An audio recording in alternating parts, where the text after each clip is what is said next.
Formation originale puisqu'elle concerne de futures formations à lieu au port du Croc-de-Cagne.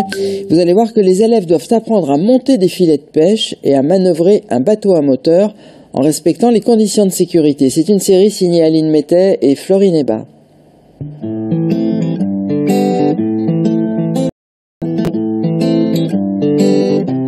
Avant d'aller naviguer en haute mer, il faut apprendre à réparer des filets. C'est le ramandage ou l'art de raccommoder. Près du port, c'est un pêcheur qui enseigne cette technique ancestrale aux apprentis matelots. Aujourd'hui, il monte. Et après, là, tu prends la maille juste après. Ok. Non, celle-ci. Celle-ci, voilà. Là, on monte un filet neuf. Donc, c'est une des parties du programme de ramandage. Donc, je leur apprends à faire ce qu'on appelle le compas, c'est-à-dire le nombre de mailles. Ils vont rentrer dans un pan de corde. Le terme exact, c'est armer la toile sur les cordes.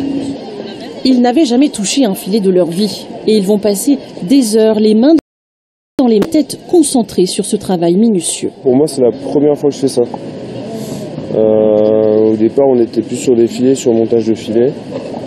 Mais après, en vrai, le principe, ça reste toujours le même, on va dire. Ça reste toujours de la couture, hein. C'est de la couture un peu. Bah, j'ai réussi à comprendre. Au départ, c'était pas gagné, mais au final, c'est assez logique à la fin. Donc, plutôt sympa à faire, ça change que le filet, par exemple. Là, on en construit un directement maille par maille. Même si la plupart des élèves poursuivra la formation pour travailler dans la plaisance de luxe, certains se tissent destin. Moi, j'aimerais bien travailler sur les bateaux d'expédition scientifique, en travaillant pour les réserves naturelles notamment. La préservation de l'environnement, elle se fait à énormément de niveaux. Moi, j'aimerais bien travailler sur les navires à passagers. Donc ici sur la région, et sinon la pêche, pourquoi pas.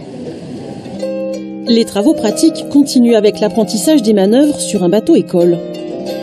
Mais avant de partir en mer, on passe en revue la mécanique, les batteries et l'état du moteur. C'est la prise en main. Batterie, c'est OK. Les liquides, les fluides du moteur, c'est OK. La courroie, c'est OK. Donc on vérifie le moteur. Le trim est OK. Et maintenant, on va mettre le contact. Oui. OK. Et c'est parti pour des exercices en mer. Des conditions météo idéales pour réaliser une manœuvre délicate, la prise de coffre. La prise de coffre, ça consiste à imaginer quelle est cette ligne que nous allons faire dans l'axe du vent. Un coffre se prend toujours dans l'axe du vent. On part du principe qu'ils ont des passagers, il faut que ce soit fait en douceur et sans que les passagers se rendent compte qu'ils aient fait ce travail. Mais eux, c'est leur travail. Il faut s'approcher au plus près de la bouée avec le fanion bleu pour pouvoir s'y amarrer. Je suis à 4-5 longueurs. Bon, c'est 4-3 longueurs. Le bateau doit se trouver face au vent, en marche arrière à la fin et surtout ne pas dépasser la bouée. Là, tu arrives à une longueur. Je coupe, je mets un peu. Et là, tu as une demi-longueur. Et point mort. Est-ce que j'aurais pu me mettre là pour attendre et prendre la bouée? Oui, ce qui m'aurait fait tomber. Oh non. Non, il n'a pas fait tomber. Attendez, vous pouvez lui dire que c'est bien quand même. Il reste encore quelques séances à Guillaume, Christophe, pour réaliser parfaitement ces manœuvres et réussir à prendre les commandes. Une fois leur diplôme de matelot en poche, ils devront passer 180 jours en mer sous contrat s'ils veulent poursuivre leur formation pour devenir capitaine de yacht. Voilà, tout cela